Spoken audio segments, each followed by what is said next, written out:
52 বছর দেশ স্বাধীন হওয়ার পর থেকে 52টা বছরই ভারতের প্রেসক্রিপশন অনুযায়ী বাংলাদেশে 71-এর ইতিহাস বিকৃত করে একটা ভুল ইতিহাস এই জাতিকে গিলাবার চেষ্টা করা হয়েছে। আমার কথা রেকর্ড হচ্ছে, আমি খুব স্পষ্ট ভাষায় বলি, এই পতন আওয়ামী লীগের হয় নাই, এই পতন হয়েছে ভারতের।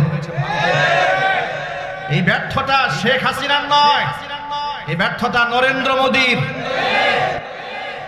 আলহামদুলিল্লাহ আলহামদুলিল্লাহ নাহমাদুহু ওয়া নাস্তাঈনুহু ওয়া নাস্তাগফিরুহু ওয়া নু'মিনু বিহি ওয়া নাতাওয়াক্কালু আলাইহি ওয়া নাউযু বিল্লাহ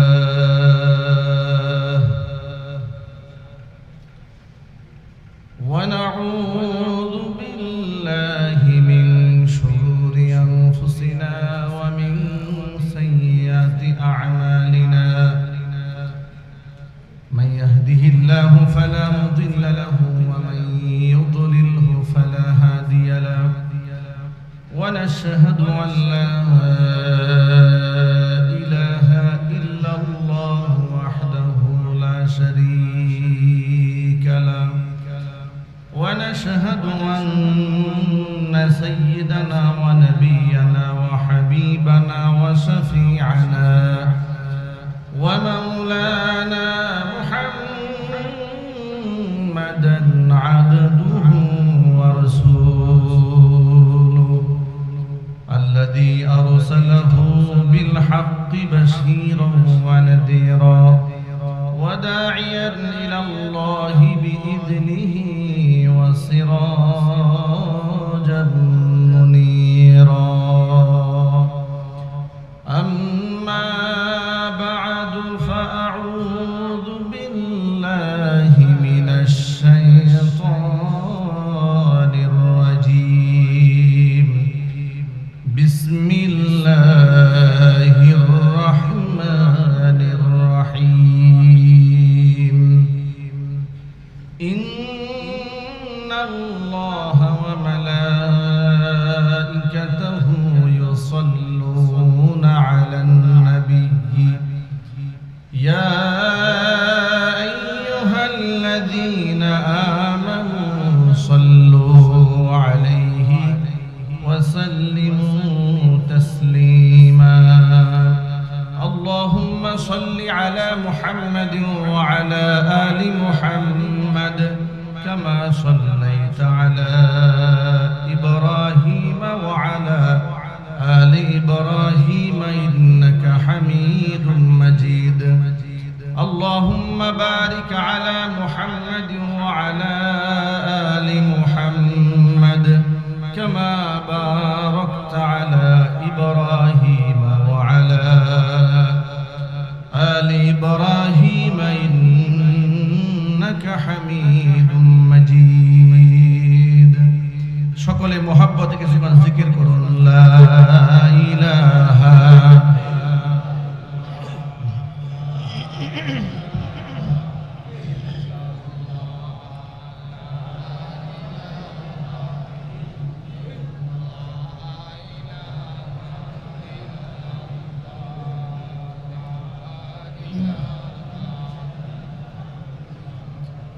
لا إله إلا الله لا إله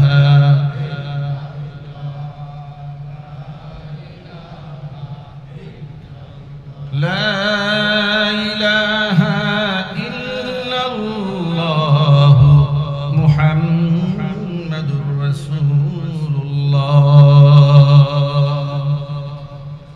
صلى الله عليه وسلم দাওয়াতুল কোরআন ওয়াইজিন পরিষদের উদ্যোগে আয়োজিত গাজীপুর মহানগরের সকল মৃত ব্যক্তিদের রূহের মাগফিরাত কামনায় আয়োজিত আজকের এই দোয়া মাহফিলের শেষ অধিবেশনের সম্মানিত সভাপতি আলহাজ হযরত মাওলানা সরওয়ার হুসাইন, সভাপতি কাউন্তিয়া উলামা ঐক্য পরিষদ গাজীপুর, মুহতারাম সভাপতি নেক হায়াত আল্লাহ তাআলা দারাজ করেন। আজকের এই দাওয়াতুল কোরআন ওয়াইজিন পরিষদের দাওয়াতে উপস্থিত মুআজ্জাজ হাজারাত উলামায়ে কেরাম, মুরব্বিয়ানে আযম অত্র এলাকা এবং পার্শ্ববর্তী এলাকার বিভিন্ন প্রান্ত থেকে ছুটে আসা দিনদরদি ঈমানদার পরহেজগার মুত্তাকি মুসলিম ভাইরা, পর্দার অন্তরালে অবস্থানরত আমাদের সকলের শ্রদ্ধাভাজন পর্দানিশীর মা এবং বোনেরা, মহান আল্লাহ রাব্বুল আলামিনের দরবারে আলিশানে লাখো কোটি শুকরিয়া আদায় করছি যে মহান আল্লাহ তাআলা আমাদেরকে জুলাই আগস্টের বিপ্লব সাধনের মধ্য দিয়ে একটি নতুন বাংলাদেশ উপহার দিয়েছেন। বিনিময়ে আমরা আজকে স্বাধীনভাবে কথা বলার মতো সুযোগ পেয়েছি। এখন ওয়াজের মাহফিল করতে গেলে থানা থেকে পারমিশনের কোনো প্রয়োজন হচ্ছে না, ইসলাহি প্রোগ্রাম করতে গেলে কোনো নিষেধাজ্ঞা জারি হচ্ছে না, স্বাধীনভাবে উলামায়ে কেরাম কর্মযজ্ঞ সম্পাদন করার সুযোগ পেয়েছেন। আল্লাহ তাআলা এতটুকু নুসরত যে আমাদের করলেন, সাহায্য করলেন, আপনারা কি খুশি না বেজার? কম না বেশি? আমরা হৃদয়ের গভীর থেকে সবটুকু শ্রদ্ধা, মহব্বত, ভালোবাসা নিয়ে আল্লাহ পাকের শুকরিয়া আদায় করছি। জবান ছেড়ে বলছি আলহামদুলিল্লাহ। রব্বানা লাকাল হামদ হামদান কাসীরা তাইয়িবান মুবারাকান ফীহি ইয়া রাব্বি লাকাল হামদু কামা ইয়ানবাগি লিজালালি ওয়াজহিকা ওয়া আযীমি সুলতানিকা। আল্লাহ তাআলা আজকে দোয়া মাহফিলকে কবুল করুন। দাওয়াতুল কোরআন ওয়াইজিন পরিষদকে আল্লাহ তাআলা কবুল করুন। এই ওয়াইজিন পরিষদের সভাপতি, সেক্রেটারি, কোষাধ্যক্ষ, সদস্যবৃন্দ যারা আছেন সকলকে আল্লাহ তাআলা কবুল করুন। আজকের মাহফিলের ওসিলা করে আল্লাহ তাআলা আমাদের সকলকে পরিপূর্ণ হেদায়েত নসিব করুন। আজকে তো গতানুগতিক কোনো তাফসীর মাহফিল নয়, ওয়াজ মাহফিল। আমি খুব সাদামাঠা ভাবে আপনাদের সামনে খুব সহজ বাংলা ভাষায় কয়েকটা বিষয় নিয়ে কথা বলবো ইনশাআল্লাহ। দেখুন, দাওয়াতুল কোরআন ওয়াইজুন পরিষদ গঠিত হয়েছে, মানে তারাই আয়োজন করেছেন যারা নিজেরা ওয়াজ করেন। শুধু পরিষদ গঠন করার মধ্যেই যেন এগুলো সীমাবদ্ধ না থাকে, এর যেন কর্মযোগ্য হয়ে ওঠে, এর কার্যকরিতা যেন থাকে। আমরা আল্লাহর কাছে সেই দোয়া করি, আল্লাহ যেন কবুল করেন। যদি বলেন আমিন। ওয়াইজিনে কেরাম এবং খুতাবা যারা আছেন তাদের ভূমিকা সমাজে অপরিহার্য। আলেমরা এই সমাজের ইলমে নববীর ধারক এবং বাহক। তারা সাচ্চা দেশপ্রেমিক। এই দেশের সাচ্চা ইমানদার পাহারাদার হচ্ছে উলামায়ে কেরাম। ঠিক কিনা? আলেমদের চেয়ে বেশি দেশপ্রেমিক এ মাটিতে আর কোন সম্প্রদায় জন্মগ্রহণ করেনি। ব্রিটিশ খেদাও আন্দোলনে আলেমদের ভূমিকায় ছিল সর্বাগ্রে।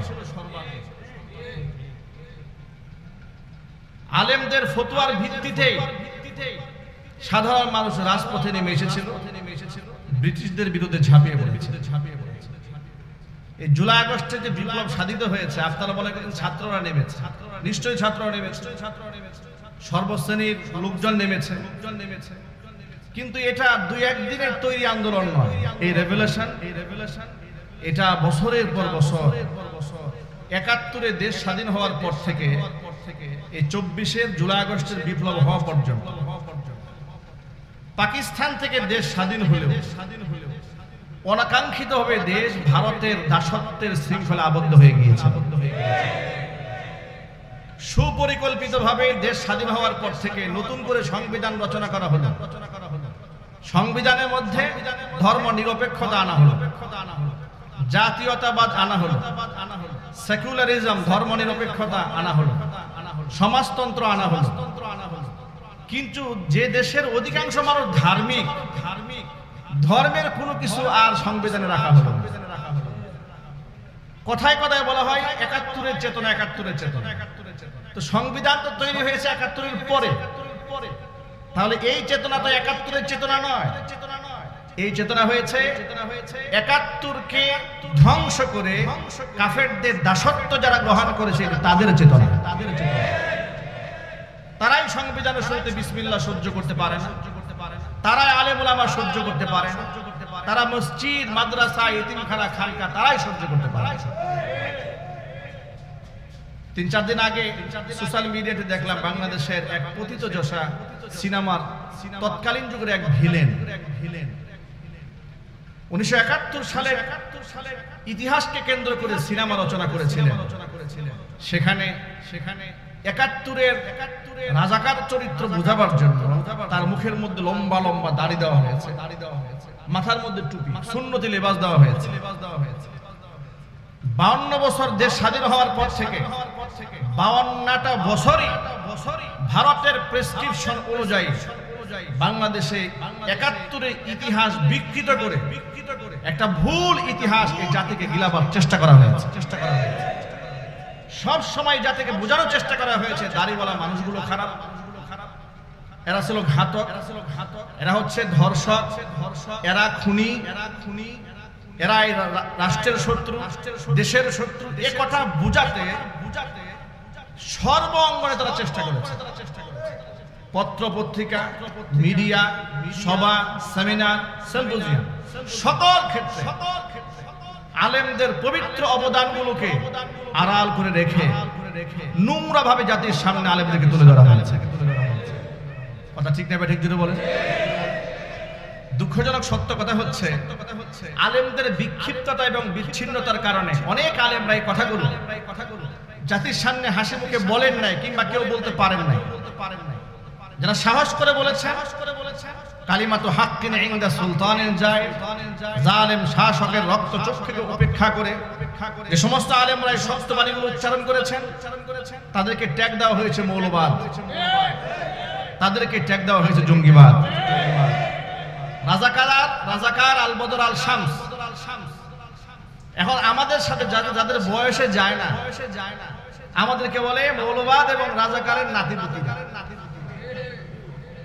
এগুলো ওদের শেখানো বলি না, এগুলো হচ্ছে পার্শ্ববর্তী দেশ ভারতের দাদা বাবুদের শেখানো বলি। তাদের প্রেসক্রিপশনে ওরা এই দেশে 52 বছর শোষণ করেছে, শাসন করেছে, লুটতরাজ করেছে, মাস্তানি করেছে, রাষ্ট্রের টাকা বিদেশে পাচার করে। এদের চরিত্র বলতে কিছু নাই। মাঝে মাঝে এদের কল রেকর্ড ফাঁস হয়, মাঝে মাঝে এদের ভিডিও ক্লিপস গুলো ফাঁস হয়। জাতীয় বুদ্ধিজীবী এক একজনের ভিডিও ক্লিপ এবং যত অডিও ক্লিপ যখন ফাঁস হয় তখন মনে হয় এর চাইতে নিকৃষ্ট মানুষ এই 56,000 বর্গ মাইলের একটাও নাই। এরাই আমাদেরকে বুদ্ধি দেয়, এরা আমাদেরকে জ্ঞান দেয়। আমি আজকে ওয়াইজেন পরিষদের উদ্দেশ্যে কয়েকটা কথা বলতেছি। সেটা হচ্ছে এই আল্লাহর খাস রহমতে জুলাই আগস্টে বিপ্লব সাধিত হয়ে স্বৈরাচারের পতন হয়েছে। আমার কথা রেকর্ড হচ্ছে, আমি খুব স্পষ্ট ভাষায় বলি, এই পতন আওয়ামী লীগের হয় নাই, এই পতন হয়েছে ভারতের। এই ব্যর্থতা শেখ হাসিনার নয়, এই ব্যর্থতা নরেন্দ্র মোদীর। এই জন্য সে চ্যালেঞ্জ হিসেবে স্বৈরাচারী হাসিনাকে গ্রহণ করেছে। নিজের দেশে তাকে লালিত পালিত করছে, দুধ কলা দিয়ে কাল সাপ পুষতেছে বাংলাদেশের মানুষকে সুবল দেওয়ার জন্য। কিন্তু বাংলাদেশের মানুষ ইতোমধ্যে এতটা সোচ্চার হয়েছে, নিজেদের মধ্যে হাজার মতবিরোধ থাকতে পারে, কিন্তু ভারতের আগ্রাসন এবং আওয়ামীর জাহিলিয়াতের ব্যাপারে গোটা বাংলাদেশের মানুষ জুলাই আগস্টের বিপ্লবে যেভাবে একমত ছিল আজকের এই দিন পর্যন্ত একমত আছে। কথা ঠিক কিনা জুড়ে বলেন। আলেমদের উদ্দেশ্যে আমার কয়েকটা বার্তা। আমি আওয়ামী জাহিলিয়াতের আমলে 5টা মামলার আসামি হয়েছি।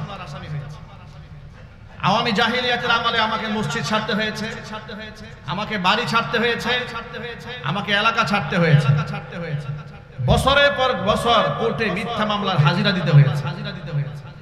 গাজীপুর থেকে মাহফিল স্টেজ থেকে ধরে নিয়ে বিস্ফোরক আইনে মামলা দিয়েছে, আমার পকেটে নাকি ককটেল বোমা পাওয়া গেছে।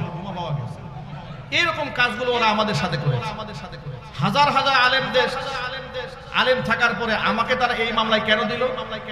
কারণ ওদের জাহেলিয়াতের বিরুদ্ধে আমি সুস্পষ্ট মাইকের সামনে যা বলতাম এই হাজার হাজার আলেমরা সেটা বলতো না। খুব স্পষ্ট কথা, খুব স্পষ্ট কথা। যার দরুন ওরা আমাদেরকে দুর্বল পেয়ে ঘায়েল করতে সাহস পেয়েছে। কিন্তু উলামাদের যদি ঐক্য থাকতো, যদি আমার বিরুদ্ধে মামলা দেওয়া মাত্র শত শত আলেম রুখে দাঁড়াতো, পরবর্তী আরেকটা আলেমের নামে মামলা দিতে তারা সাহস পেত।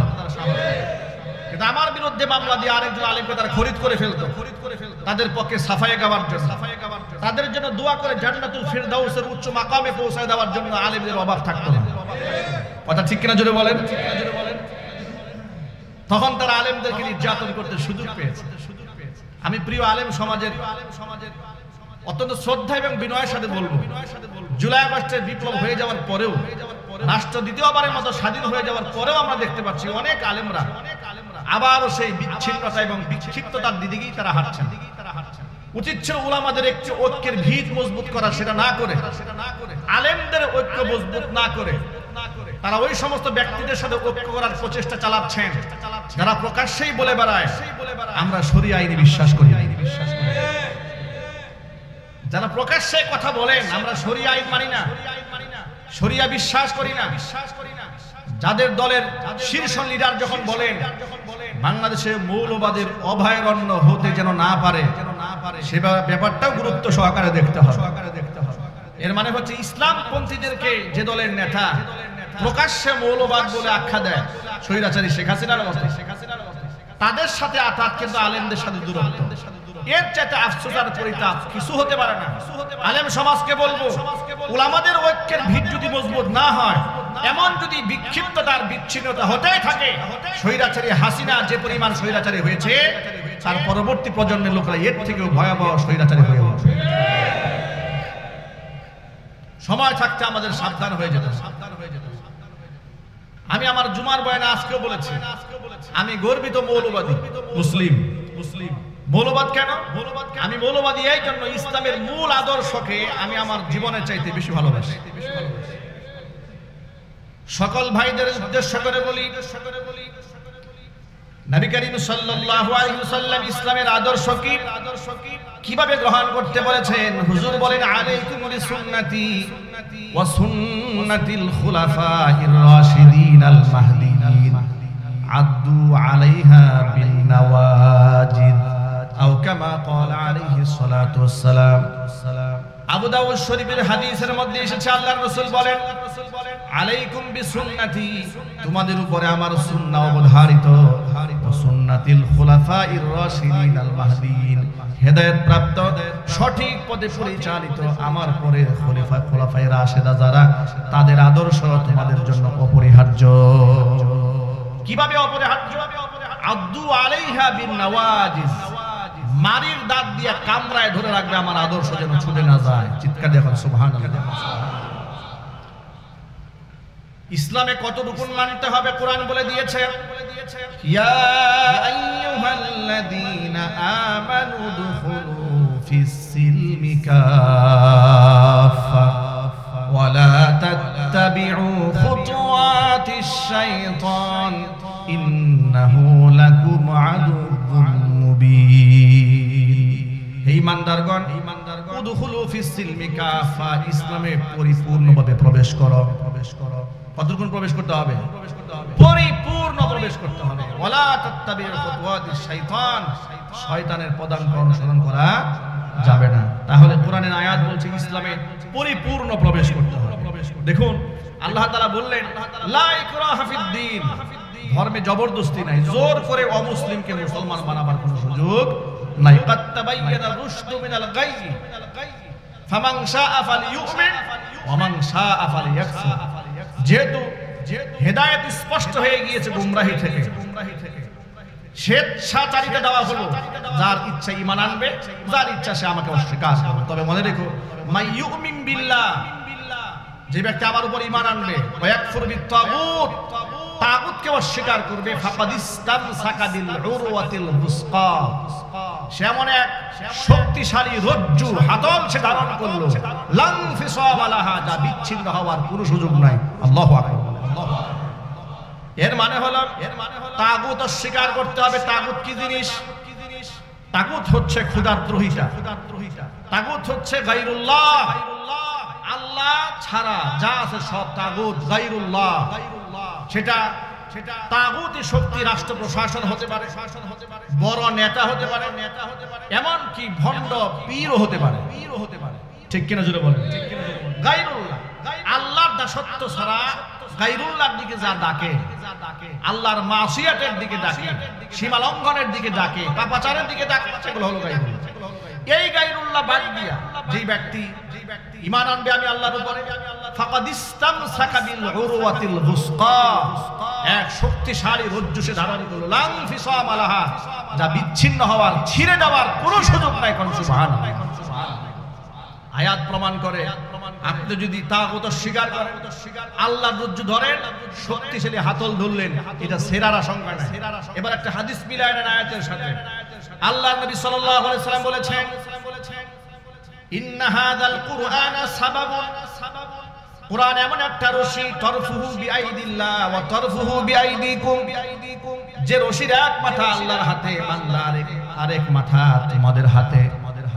এই রশিকে যদি মজবুত ভাবে ধরে রাখতে পারো কোরআনটাকে, লান তাদিল্লু ওয়া লান তাহলিকু, পশ্চিম কালেও তোমরা বিভ্রান্ত হবে না, তোমরা ধ্বংস হবে না। বাদাহু আবাদা, যদি তোমরা মজবুত ভাবে কোরআনটাকে ধরে রাখতে পারো, তাহলে মজবুত ভাবে কোরআন ধরে রাখতে পারলে হক থেকে বিচ্ছিন্ন হওয়ার কোনো সুযোগ কি আছে? হক থেকে বিচ্ছিন্ন হওয়ার সুযোগ নাই, ধ্বংস হওয়ারও সুযোগ নাই। শক্ত মজবুত ভাবে আল্লাহর রশিকে আঁকড়ায় ধরতে হবে। গেল কোরআন মাজিদের আয়াত এবং নবী করিম সাল্লাল্লাহু আলাইহি সাল্লামের হাদিস। পুঙ্খানুপুঙ্খানু হাদিসকে কিভাবে মান্য করতে হয়, যা সাহাবায়ে কেরাম মান্য করেছেন। সালমান ফারসি রাদিয়াল্লাহু তাআলা আনহু বিদেশি মেহমানদের সাথে খাবার খেতে বসেছেন। খাবারের লুকমার কিছু অংশ পড়ে গেল হাত থেকে, দস্তরখান থেকে সেই খাবার তিনি তুলে খেলেন। সাথী সঙ্গী যারা ছিলেন তারা বললেন, অন্তত পক্ষে এই জায়গার মধ্যে কাজটা না করলেও তো পারতেন, বিদেশি মেহমানরা আছে। ছোট লোক মনে করবে মুসলমানদের আত্মা কত ছোট, খাবার পড়ে গেলে সেখানে কুড়িয়ে খায়। সালমান ফারসি কি জবাবটা দিলেন? সালমান ফারসি রাদিয়াল্লাহু তাআলা আনহু জবাবে বললেন, আতরুকু সুন্নাত হাবিবি সাল্লাল্লাহু আলাইহি ওয়াসাল্লাম লিহাউলাইল হুমাকা, এই সমস্ত বুকা এবং নির্বুদ্ধদের জন্য কি আমি আমার হাবিব মুহাম্মদ সাল্লাল্লাহু আলাইহি ওয়াসাল্লামের সুন্নতকে ছেড়ে দেব নাকি? সুবহানাল্লাহ বলবেন না? এই সমস্ত বুকারা তারা কি মনে করবে, কি ভাববে? এই জন্য কি আমি রাসূলের সুন্নাহকে ছেড়ে দেব? সাহাবায়ে কেরাম রাসূলের সুন্নাহকে এইভাবে মহব্বত করেছেন, এরকম ভালোবেসেছেন, সফলতার সুউচ্চ শিখরে আল্লাহ পাক তাদেরকে পৌঁছে দিয়েছেন। ইসলামের বিধিবিধানের পুঙ্খানুপুঙ্খানু যারা মানে, তারা হচ্ছে ইসলামের মৌলিকত্বে বিশ্বাস, আর মূল থেকেই ইসলামকে মানতে হবে। যারা মূল মানে তারাই হচ্ছে মৌলবাদী। তারা কি জোরে বলেন? আরো জোরে বলেন।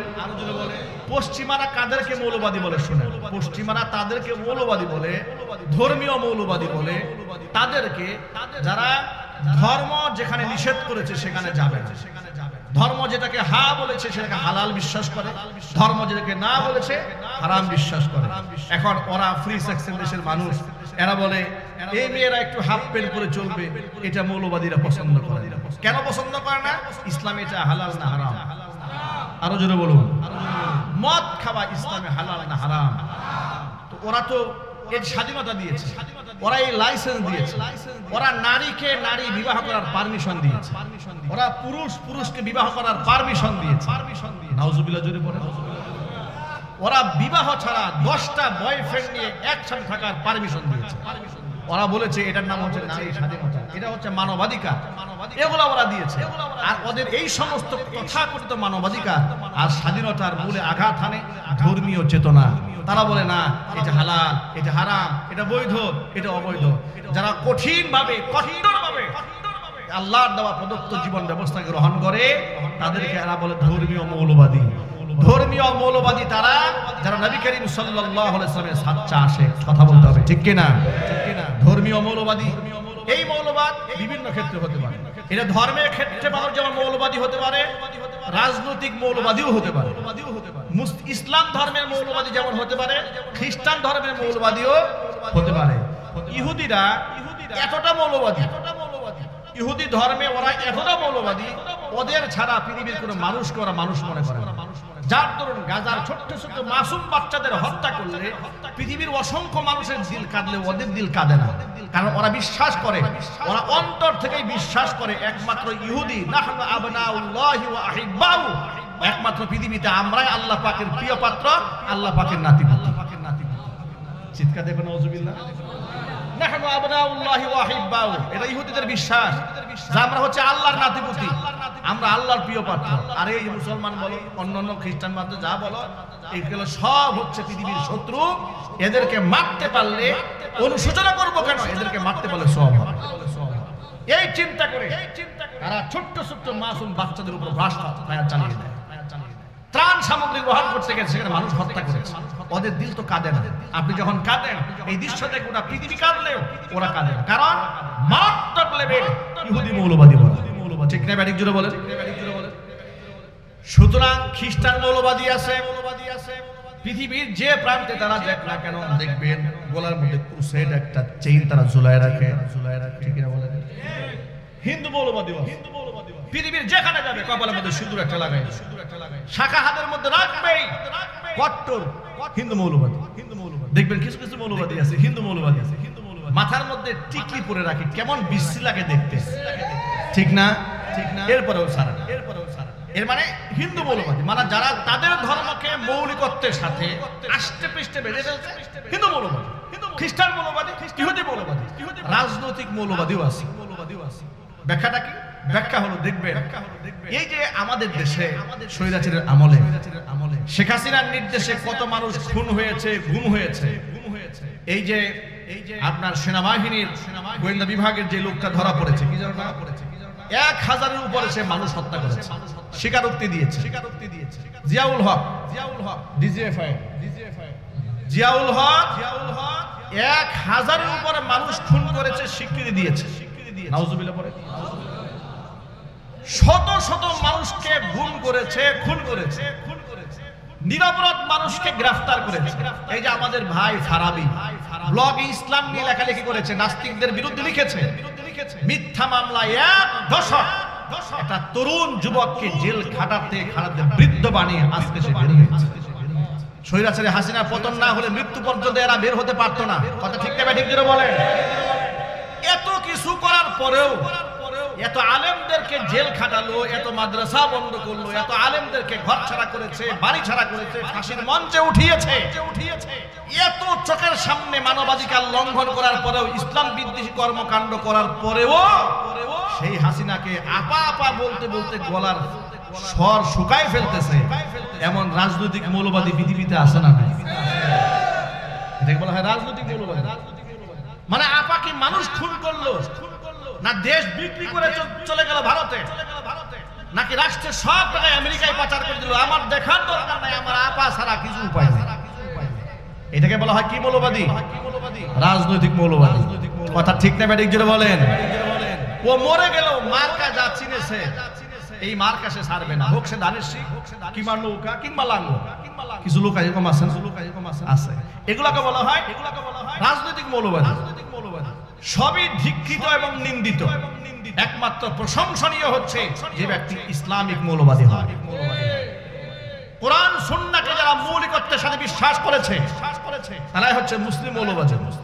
আর পৃথিবীর সমস্ত ইহুদি মৌলবাদী, খ্রিস্টান মৌলবাদী, নাস্তিক মৌলবাদী, রাজনৈতিক মৌলবাদী, কাদের কাউকে নিয়ে আমাদের মাথা ব্যথা নাই, ওদের সমস্ত মাথা ব্যথা একমাত্র মুসলিম মৌলবাদীদেরকে নিয়ে। কথা ঠিক কিনা জোরে বলেন। কারণ সব অন্য মৌলবাদীরা সব অপকর্মের হোতা, বাধা হচ্ছে একমাত্র ইসলাম। ইসলামে জেনা ব্যভিচার পারমিশন নাই, চান্দাবাজের পারমিশন নাই, ডাকাতি করার পারমিশন নাই, খুন করার পারমিশন নাই, নাইট ক্লাব করার পারমিশন নাই, সিনেমা চালাবার পারমিশন নাই, ফ্রি মিক্সিং করার পারমিশন নাই। সুতরাং চুরি চামারি করতে সব রাস্তা বন্ধ হয়ে যাবে ইসলামের কারণে। এই জন্য সবার আগে ভয় মৌলবাদের আখড়া যেন বাংলাদেশে না হয়। এই ধরনের চিন্তা করে কোনো লাভ হবে না। যারা মৌলবাদ বলে আলেমদেরকে পেছনে দিতে চান, স্বৈরাচারী শেখ হাসিনা থেকে শিক্ষা গ্রহণ করেন। এই মৌলবাদী জিকির করতে করতে স্বৈরাচারী হাসিনা এখন মামুবাড়ি দিল্লি গিয়ে পড়ে আছে। আবার আপনারা মৌলবাদীর গান তুলতেছেন, পুরান গান নতুন করে বাজাচ্ছেন। এই গান বাংলাদেশের লোকেরা আর খাবে না।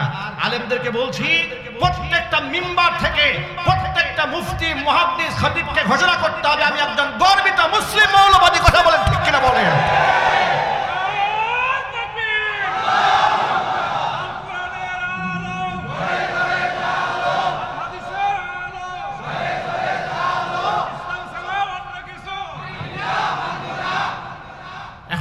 স্লোগান হবে তুমি কে আমি কে। আপনি বলবেন মৌলবাদ মৌলবাদ। এবার আপনারা বলেন তুমি কে আমি কে, তুমি কে আমি কে।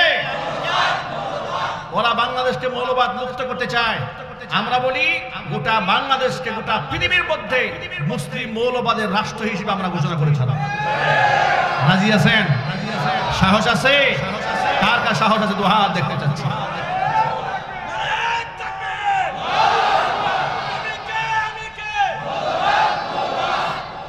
ওরা আমাদেরকে মৌলবাদ বলে ঘায়ল করতে চায়। আমরা মৌলবাদকে গোলার মালা মনে করি, মূল যারা ধারণ করে তারা মৌলবাদ।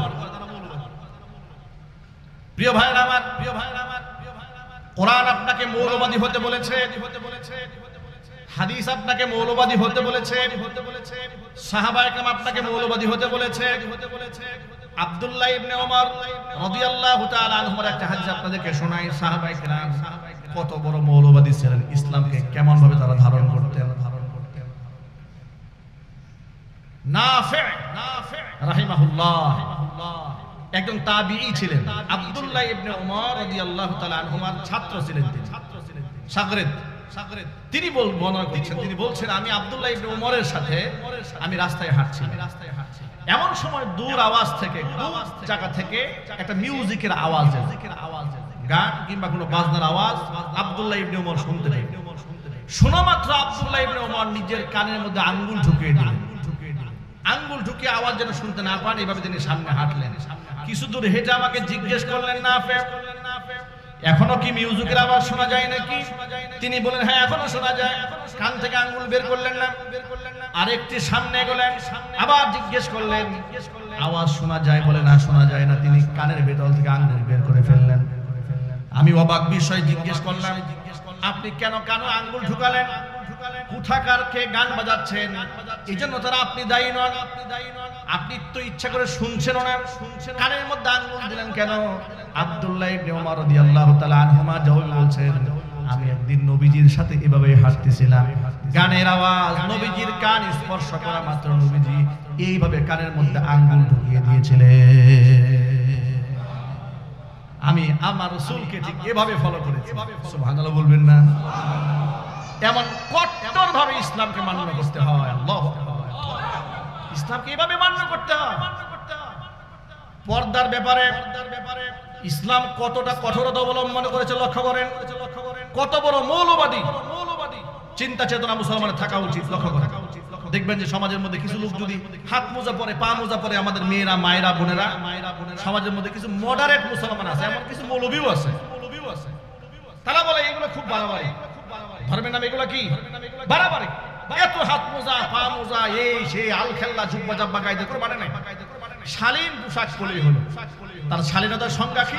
থ্রি পিস পরেন, মোটামুটি চেহারার যেন সবাই একটু দেখতে পারে, সবাই একটু খুশি থাকে আর কি। কথা বোঝেন নাই? আল্লাহ খুশি থাকে, শয়তানও যেন নারাজ না হয়। এটার নাম হচ্ছে আধুনিক মডারেট মুসলিম। এরা আবার ইদানি কি করে দেখেন, ফেসবুক ইউটিউব হওয়ার কারণে এই সমস্ত মেয়েরা খুব সুর করে কোরআন তেলাওয়াত করে করে ফেসবুকে ছাড়ে, গজল গায়। আবার কিছু কিছু যুবকেরা বলে এরা হচ্ছে মুসলিম আইকন, মুসলিম মেয়েদের এরা হচ্ছে আইকন, এরা হচ্ছে আইডল। ঘৃণার সাথে বলে নাউজুবিল্লাহ। আবার আমরা যখন প্রতিবাদ করি তারা বলে এগুলো মৌলবাদী চিন্তা চলে, এত কট্টর হওয়া ঠিক না, এটা আধুনিক জামানা। আপনাদেরকে হাদিস থেকে বুঝাই, এটা আমার ব্যক্তিগত বক্তব্য বলে তো ভুল হবে। একটু আল্লাহর নবী সাল্লাল্লাহু আলাইহি ওয়াসাল্লাম থেকে শিক্ষা গ্রহণ করেন। উম্মে সালামা রাদিয়াল্লাহু তাআলা আনহা হাদিসের রাবী, তিনি বললেন আমি নবীজি সাল্লাল্লাহু আলাইহি ওয়াসাল্লামের সামনে আমি এবং হযরতে মাইমুনা দুইজনে দাঁড়িয়েছিলাম। এমন সময় নবীজি সাল্লাল্লাহু আলাইহি ওয়াসাল্লামের অন্ধ সাহাবী আব্দুল্লাহ ইবনে উম্মি মাকতুম রাদিয়াল্লাহু তাআলা আনহু আমাদের সামনে এলেন। ইতোমধ্যে পর্দার আয়াত নাযিল হয়েছে, নারী পুরুষের যে পর্দার আয়াত এটা নাযিল হয়েছে। আল্লাহর নবী সাল্লাল্লাহু আলাইহি ওয়াসাল্লাম আমাদেরকে ডেকে বললেন ইহতাজিবা আনহু, তোমরা আব্দুল্লাহ ইবনে উম্মি মাকতুম থেকে পর্দার আড়ালে চলে যাও। উম্মে সালামা রাদিয়াল্লাহু তাআলা আনহা বলছেন আমি খুব অবাক হয়ে একটা প্রশ্ন করলাম আল্লাহর রাসূলকে, আলাইসা হুয়া আ'মা লা ইউবসিরুনা ওয়া লা ইয়ারিফুনা, হে আল্লাহর রাসূল আপনি এই অন্ধ সাহাবী থেকে আমাদেরকে পর্দার আড়ালে চলে যেতে বললেন। এই লোক তো মাতৃগর্ভ থেকে অন্ধ হয়ে এসেছে, সে না আমাদেরকে দেখতে পারবে না আমাদেরকে চিনতে পারবে। আলাইসাহু আমা, সে কি অন্ধ নয়? লা ইয়ারিফুনা ওয়ালা ইউবসিরুনা, দেখবেও না চিনবেও না। আল্লাহর নবী কি জবাব দিলেন শুনেন। হুজুর বললেন আফা আমিয়া ওয়ানি আনতুমা, এরা সে অন্ধ আমি বুঝতে পেরেছি, কিন্তু তোমরা দুইজন কি অন্ধ নাকি? তোমরা কি তাকে দেখবে না? আল্লাহু আকবার। মানে ও কারণে নবীর স্ত্রীদেরকে একজন অন্ধ সাহাবীর দিকে রাসূল তাকাতেও দিচ্ছেন না। আল্লাহু আকবার। কতটা কঠোরতা পর্দার ক্ষেত্রে আল্লাহ রাসূল নিজের কন্যা এবং নিজের স্ত্রীদের ক্ষেত্রে ব্যবহার করেছেন। আল্লাহর নবীর রেখে যাওয়া সেই আদর্শকে আপনার ব্যক্তি জীবনে আপনি যদি কঠিনভাবে বাস্তবায়ন করেন, আপনাকে ওরা আখ্যা দিবে মৌলবাদী। তা আমার নবীর আদর্শ কঠিনভাবে মজবুতভাবে আঁকড়ায় ধরার দরকার আছে না নাই? আরো জোরে বলেন। আর এটা করার জন্য যদি আমাকে মৌলবাদী আখ্যা দেয়, এতে কি আমার কোনো অসুবিধা আছে? আরো জোরে বলেন। বরং আমি এই মৌলবাদীর উপাধিটা অত্যন্ত গৌরবের সাথে গলায় আমি মালা হিসেবে পরে নেব। আমি বলবো হ্যাঁ আমি কট্টর মৌলবাদী মুসলমান। কথা ঠিক না ঠিক? কিন্তু আমি চান্দাবাজ নই, আমি ডাকাত নই, আমি মাস্তান নই, আমি খুনি নই, সন্ত্রাস নই। যারা বাংলাদেশে মৌলবাদের অভয়ারণ্য নিয়ে মাথা নষ্ট হয়েছে টেনশনে, কিন্তু চান্দাবাজ নিয়ে তাদের কোনো টেনশন নাই। যারা পাথর দিয়ে ইট দিয়ে প্রকাশ্য দিবালোকে মানুষ হত্যা করে, যারা প্রকাশ্য দিবালোকে মানুষকে জবাই করছে, ওই সমস্ত সন্ত্রাস এবং চান্দাবাজদের অভয়ারণ্য বাংলাদেশ যেন না হয়, এই নিয়ে তাদের কোনো বক্তব্য নেই। আলেমদের নিয়ে বক্তব্য। মাথা নষ্ট হয়েছে, মাথা নষ্ট হলে কাজ হবে না। আগামীর বাংলাদেশ ইসলামের বাংলাদেশ হবেই হবে ইনশাআল্লাহ। মাথা নষ্ট হয়ে কোনো লাভ নেই, কারণ এই মাটিতে ইসলামের জন্য বহুত মানুষের রক্ত ঝরেছে, অনেক উলামারা জীবন দিয়েছে, ঠিক কিনা বলেন?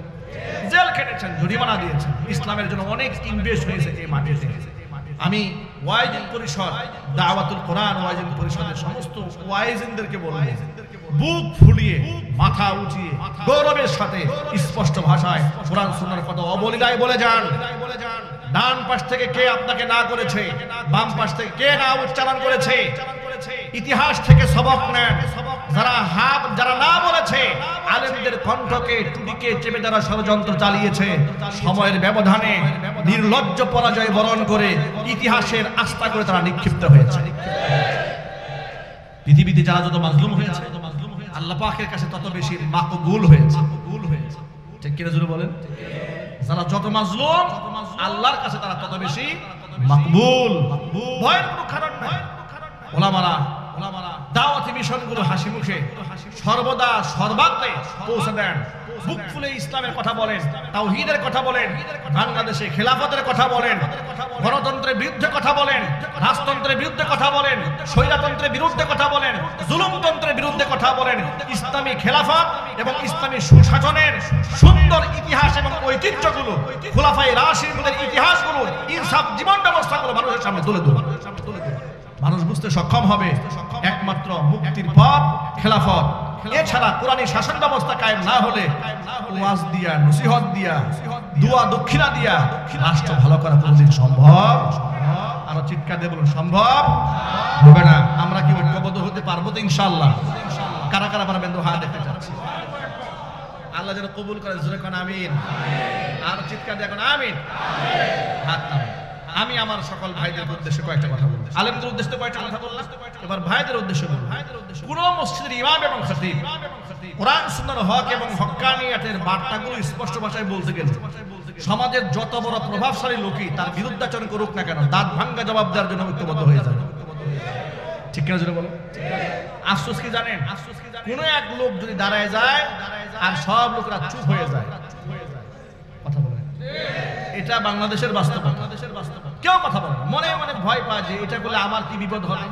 আর বাবা আপনি এক থাকবেন তখন তো আপনি ব্যক্তি হয়ে গেলেন। আপনি অনেকগুলো হাত যখন একত্রিত হবে তখন আপনি শক্তিতে পরিণত হবেন। আপনারা ঐক্যবদ্ধ থাকবেন ইনশাআল্লাহ। আল্লাহ পাক যেন কবুল করেন। আগামীতে বাংলাদেশ একটা ইনসাফ ভিত্তিক বাংলাদেশ বিনির্মাণ হবে ইনশাআল্লাহ। বলেন ইনশাআল্লাহ।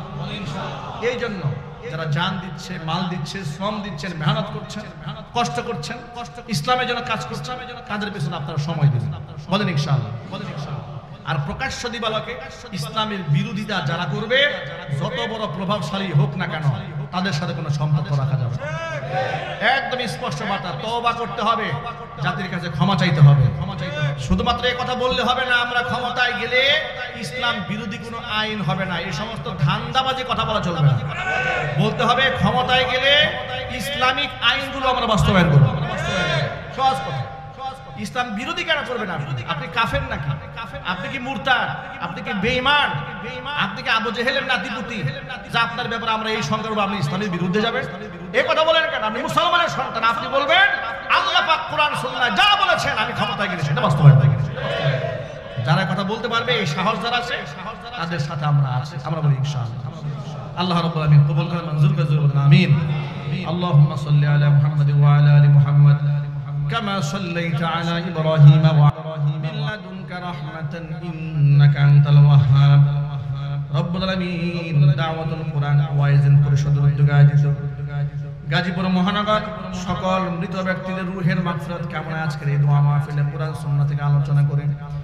বড় আশানি তোমার শাহী দরবারে হাত দোকানে বাড়িয়ে দিয়েছি, মেহেরবানি করে আলোচনার ভুল বেয়াদবি ক্ষমা করে সওয়াবের হাদিয়া তুমি কবুল করে মঞ্জুর করে সোনার মদিনায় তোমার হাবিবের রওজা মুবারকে পৌঁছিয়ে দাও। তাম পৃথিবীর মাটির নিচে যত মুমিন মুমিনাত মুসলিমিন মুসলিমাত চিরবিদায় হয়ে চলে গেছেন, তাদের আরওয়াহের উপর সওয়াবের হাদিয়াগুলো পৌঁছে দাও। রব্বুল আলামিন আমাদের পিতামাতা যারা দুনিয়ার জমিন থেকে চলে গেছেন, কবর আযাবকে আল্লাহ মাফ করে দাও, জান্নাতুল ফিরদাউসের ঠিকানা বানায় দাও। দাওয়াতুল কোরআন ওয়াইজিন পরিষদকে আল্লাহ তুমি কবুল করে নাও। আয় আল্লাহ তাআলা সংগঠনের সভাপতি, সেক্রেটারি, কোষাধ্যক্ষ, সদস্যবৃন্দ, মুহিব্বিন, মুতাআল্লিমিন, সংশ্লিষ্ট ব্যক্তিবর্গ সকলকে আল্লাহ তুমি মাফ করে দাও। ইখলাসের সাথে দ্বীনের দাওয়াতের কাজ করার জন্য তৌফিক দান করে দাও। উলামারা হাত তুলে ধরেছেন, খিদমতের ওয়াসাতকে বৃদ্ধি করে দাও। আয় আল্লাহ তাআলা ওয়াক্ত এলাকার সমস্ত মুর্দেগানের কবর আযাবকে আল্লাহ তুমি মাফ করে দাও। টাকা দিয়ে, পয়সা দিয়ে, বুদ্ধি, শ্রম, সময় দিয়ে, মেহনত দিয়ে আয়োজন যারা করেছেন আল্লাহ সকলকে মাফ করে দাও। কিয়ামতের দিন মুসিবতের সময় দোয়া আমাদের সকলের জন্য নাজাতের জারিয়া বানিয়ে দাও।